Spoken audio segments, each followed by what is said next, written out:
Bodky sa ráno obliekali a tu Janke zišlo na Teraz pôjdeme po ulici také celkom rovnaké a ľudia si budú myslieť, že ja som Dana a že to ja som vyplazovala jazyk. Preto povedala: Mami, ja už nechcem túto červenú baretku. Prosím si bielu. A ja si prosím bielu, vraví Danka a pritom húta. Musíme byť rovnaké ako inokedy, lebo tak si aspoň všetci budú myslieť, že ja som Jana a Jana, že je ja. A že to ona vyplazovala jazyk. Ale veď biele baretky máte na sviatok. Prekvapilo to mamu. A červené sú ešte celkom pekné. A keď videla, že sa Janka chmúri, doložila: Spomeň si na červenú čiapočku. Tá nosila neprestajne tú istú červenú čiapku.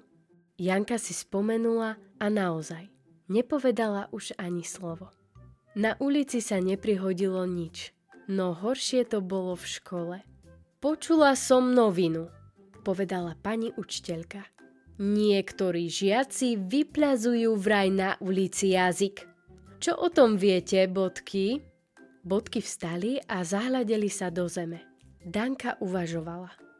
Nech si povie Jana, že to nebola ona, ale ja. A Janka si myslí. Nech povie Dana, že to som nebola ja, ale ona. Žiaci by ma zas vysmievali, že som žalobaba. A mlčali obidve. No, ktorá z vás to bola? Bodky ani nemukli. Ja by som to uhádol, ozval sa Paľko Vlk. A ja?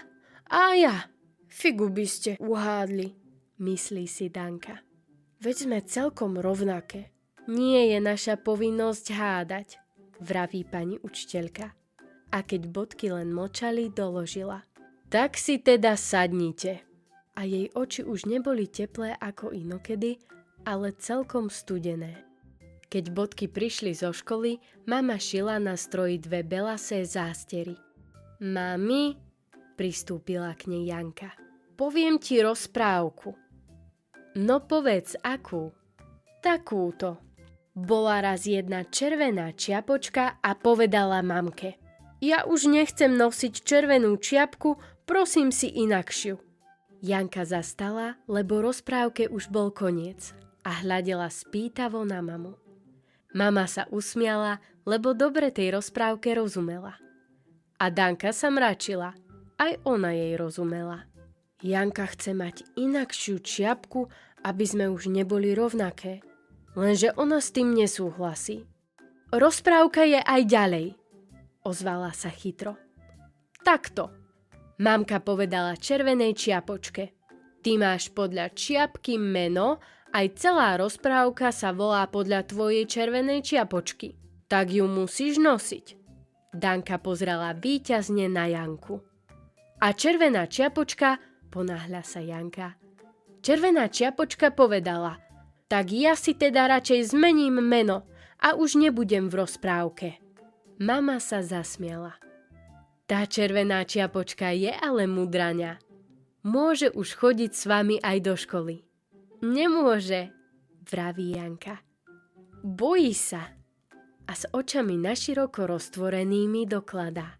V našej triede je vlk. Mama sa rozosmiala, až sa pichla do prsta, lebo práve vyšívala dierku na zástere. A rozosmiali sa aj bodky. Tak, kedy mi kúpiš tú inakšiu čiapku? Zišlo Janke znova na A mne kedy kúpiš? Zišlo na aj Danke. Tebe nie, len mne. Ale ja tiež chcem, lebo aj ja som naša. Pravda, že obe ste naše. Objala ich mama oboma rukami, až sa im líca dotýkali. Janka sa vyšmykla a povedala chmúrne. Lenže Dana vypľazovala jazyk, preto ja chcem byť inakšia ako ona. Ach, tak je to teda. Mamine ruky sklamane klesli. Žalobaba, žalobaba, zasypala Danka a vystrúhala grimasu.